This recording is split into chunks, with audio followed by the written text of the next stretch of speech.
लेकिन आज तो उनके लड़के ने पोस्ट किया, वो क्रेडिट भी खा रहा है। नहीं ठीक है, ले लें। अगर हमारे नौकरी मिल जाने के बाद उनको क्रेडिट मिल जा रहा है तो मुझे नहीं लगता इतना क्रेडिट बस का, तो कुछ ना कुछ किए हैं। हाँ किए हैं। जब नहीं तो सत्ता पक्ष में नहीं थे तब कर रहे थे। जब हम रोते हुए अपने घरों को जा रहे थे, अगर शायद केशव प्रसाद मौर्य उस समय हमारी तकलीफ समझ पाते तो शायद आज यहाँ तक कि मामला ही ना पहुँचता। मतलब मन में तो लड्डू फूट रहा होगा कि अब नौकरी मिलेगी तो पाँव में खुशी बूट होगा, जिस्म पे सूट होगा। बिल्कुल खुशी तो है ही है, क्योंकि जब संघर्ष होता है और संघर्ष का जब परिणाम आता है, सफलता में बदलता है, तो खुशी रहती है। और उस संघर्ष को जब जीते हैं। 69,000 शिक्षक भर्ती में आरक्षित वर्ग के जो अभ्यर्थी थे उनके हक में फैसला आया, सरकार को झटका लगा। तो ये आंदोलन के चेहरे थे अमरिंदर पटेल और विजय, जिन्होंने लीड किया था। 640 दिन तक ये आंदोलन चला था लखनऊ की सड़कों पर, और ये लोग नियुक्ति पत्र की मांग कर रहे थे। इनका कहना था कि 69,000 जो शिक्षक भर्ती आई थी उसमें आरक्षण में घोटाला हुआ था, और 6800 आरक्षित वर्ग के जो अभ्यर्थी थे उनके साथ बेईमानी हुई थी, और उनका जो आरक्षण का हक लूट के इनको भर्ती से बाहर कर दिया गया था। सबसे पहले तो ओम प्रकाश राजभर याद आ रहे होंगे, जिन्होंने कहा था ये लोग सब लाते खाने लायक लोग हैं, इनमें काबिलियत ही नहीं है। समय बदलता रहता है। उस समय थोड़ा ज़्यादा सीट उठ लेने की कोई बात रही होगी, माहौल ज़्यादा टाइट। आज तक तो देख रहे हैं कि मंत्री बनना था चाचा पीआर के चाचा को, तब क्या? हाँ मंत्री बनना था, बोल दिए थे, लेकिन जानते थे अपनों को करिए आएंगे तभी पद मिलेगा। हाँ उसमें भाई हमारी ही बात वो वहाँ करके, हमारे हक की बात करके अपना नंबर बढ़ाते हैं, तो इस चक्कर में दिक्कत। लेकिन ठीक है, वो हमारे परिवार के ही हैं, हम लोग उनको भी मिठाई खिलाएंगे जिस दिन हमारी नियुक्ति हो जाएगी। हमारे लिए वो जब इधर उधर जब अल्ड़ा पलड़ा कर रहे थे तो हमारे लिए वो संघर्ष किए थे। तो एक दिन ही संघर्ष किए हों, एक बूंद ही संघर्ष किए हों, हम उनका भी आभार करेंगे। हम लोग ऐसे नहीं, हम लोग बैकवर्ड दलित हैं और पढ़े लिखे लोग हैं, शिक्षक हैं। लेकिन आज तो उनके लड़के ने पोस्ट किया, वो क्रेडिट भी खा रहा है।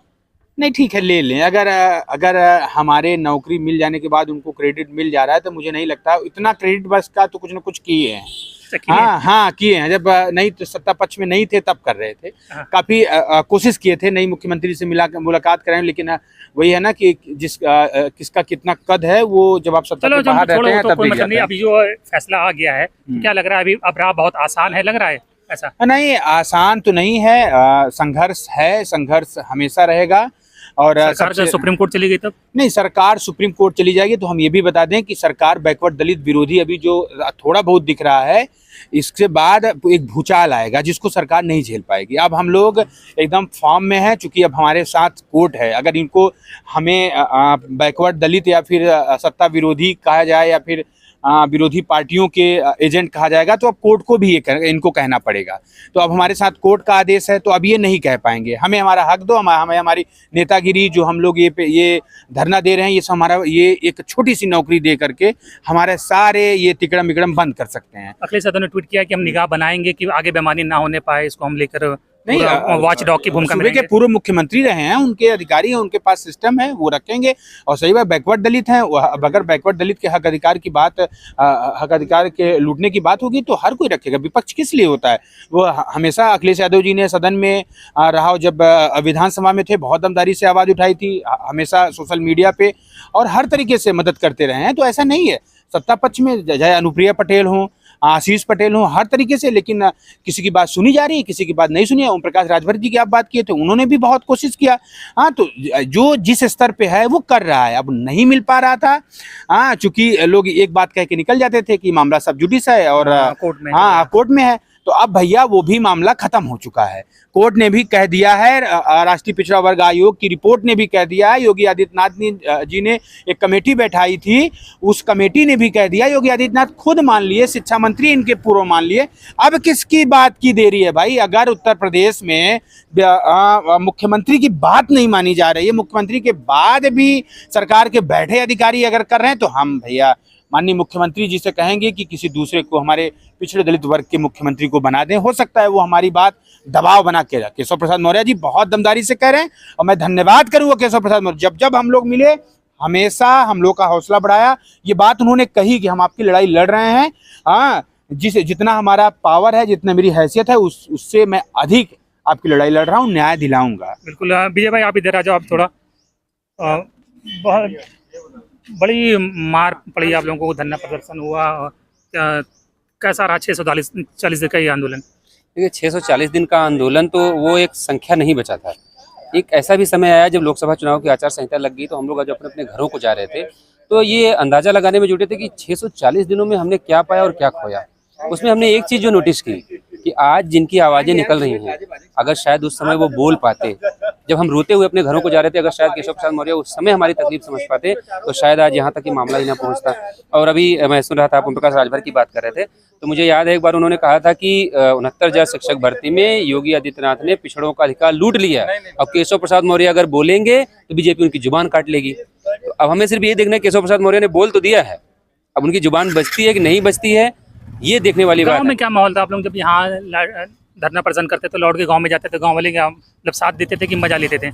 देखिए, शुरुआत में तो कुछ दिन गांव वालों को लगता था कि ये लड़के ऐसे ही टाइम पास कर रहे हैं, कुछ नहीं करेगी, योगी सरकार नहीं मानेगी, योगी झुकेंगे नहीं।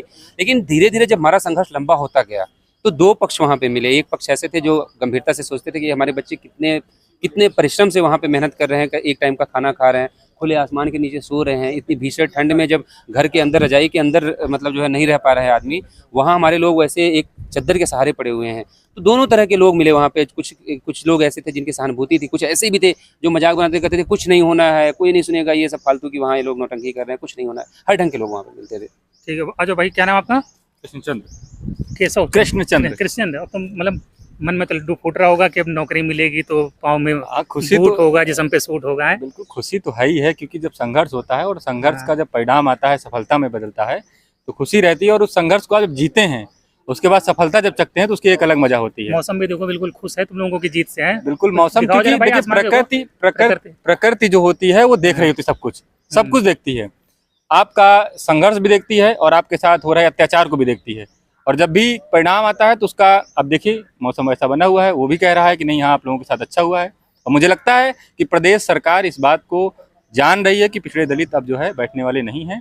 पिछड़े दलित अब अपने हक और आवाज, सरकार कहीं कोर्ट में चली गई, सुप्रीम कोर्ट में, फिर लटक जाएगा मामला, फिर नहीं, सरकार जिंदाबाद मुर्दाबाद वही करोगे। बात है, सरकार को फिर से ही दिखाना होगा कि हम पिछड़े दलितों के साथ नहीं खड़े हैं, पिछड़े दलितों के साथ अत्याचार करते रहेंगे, फिर भी पिछड़े दलित हमारे साथ लगे रहेंगे।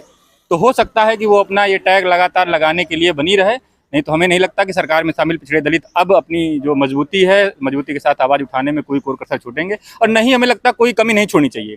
अब क्या दिक्कत है, अब तो पूरा पिछड़ा दलित, प्रदेश का पूरा पिछड़ा दलित जो है जाग चुका है। आपने देखा लोकसभा चुनाव में, और आगे भी अभी आने वाला है चुनाव, उसमें भी दिखाएगा। माननीय उप मुख्यमंत्री केशव प्रसाद मौर्य जी हैं ही हैं, वो कहते भी हैं कि पिछड़ों की नुमाइंदगी कर रहे हैं। तो हमें लगता है उनको इसको जो है जल्दी से विद्यालय में भेजने पर अपनी आवाज और बुलंद करनी चाहिए।